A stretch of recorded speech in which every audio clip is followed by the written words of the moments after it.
ஓம் சக்தி. ஓம் சக்தி.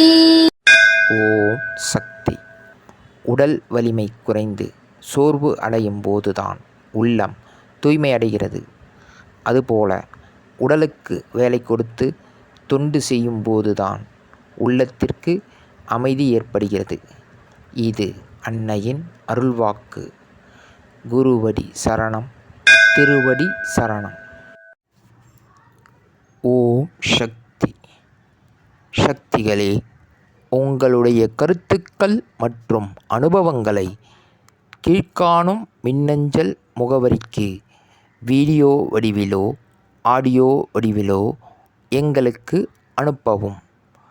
மற்றும் மறுவூர் மகிமை யூடியூப் சேனலை சப்ஸ்கிரைப் செய்யவும். ஓம் சக்தி.